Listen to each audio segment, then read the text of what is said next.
Hello friends, welcome to my channel Nagercoil masala. இன்றைக்கி நம்ம பார்க்க போகிறது சூப்பரான ஒரு பருப்பு குழம்பு. இந்த பருப்பு குழம்பு நீங்கள் பார்க்கறதுக்கு முன்னாடி இந்த சேனலை நீங்கள் சப்ஸ்கிரைப் பண்ணாமல் இருந்தீங்கன்னா நீங்கள் சப்ஸ்கிரைப் பண்ணுங்கள். கூட இருக்கிற பெல் சிம்பலையும் நீங்கள் கிளிக் பண்ணுங்கள். அப்போ தான் நான் அப்லோட் பண்ணுற ஒவ்வொரு வீடியோஸும் உங்கள் நோட்டிஃபிகேஷனில் வரும். இப்போ நம்ம எப்படி செய்யலான்னு பார்ப்போம். தேங்காவே சேர்க்காம நிறைய பேருக்கு தெரிஞ்ச மாதிரி உள்ள ஒரு பருப்பு குழம்பு தான் செய்கிறேன். இதில் எக்ஸ்ட்ராவாக ஒரு காய் சேர்த்துருக்கேன். ஸ்டவ் ஆன் பண்ணிவிட்டு ஒரு குக்கரை வச்சுக்கிடுங்க. அதில் கொஞ்சமாக நெய் ஊற்றிக்கோங்க. நான் சின்ன வெங்காயம் ஒரு 5, பெரிய சைஸில் பெரிய வெங்காயம் 1 நறுக்கி வச்சுருக்கேன். அதையும் போட்டு லைட்டாக வதக்கிடலாம். ஏன்னா பெரிய வெங்காயம் கொஞ்சம் ஸ்வீட்னஸாக இருக்கும், அதுக்கு வதக்குனா கொஞ்சம் நல்லா இருந்த மாதிரி இருக்கும்.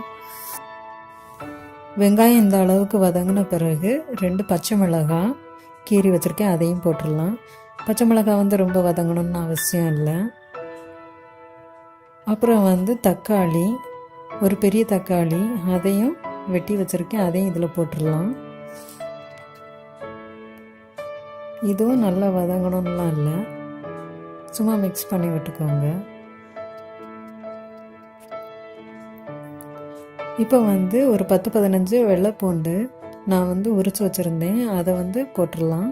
அப்புறம் சவ் சவ், இதுவும் ஒரு 5-6 துண்டு தான் வச்சுருக்கேன். இது வேணும்னா போடலாம், வேண்டாம்னா வேண்டாம்.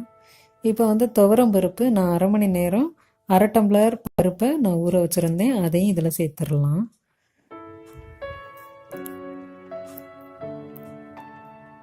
கருவேப்பிலை போட்டுக்கோங்க.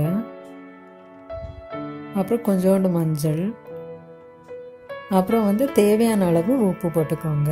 மிக்ஸ் பண்ணி விடுங்க. இதுக்கு கூட கொஞ்சம் நெய் ஊற்றிக்கோங்க, நல்லாயிருக்கும். அப்புறம் கொஞ்சம் மிக்ஸ் பண்ணி விட்டுருங்க. இதை இனி இந்த குக்கரை மூடிடலாம். இது 2 விசில் ஹை ஃப்ளேம்லேயும் 2 விசில் லோ ஃப்ளேம்லேயும் வர்ற மாதிரி நீங்கள் வேக வச்சு எடுத்துக்கோங்க.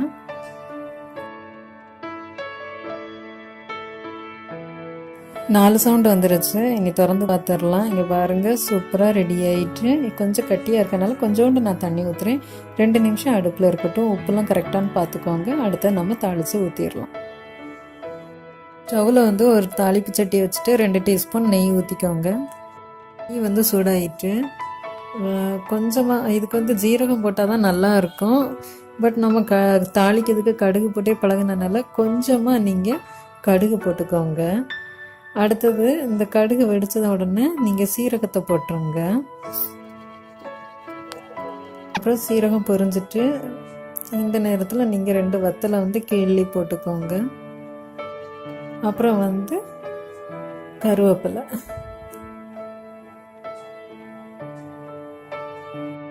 இப்போ தாளிப்பை இதில் கொட்டிடலாம்.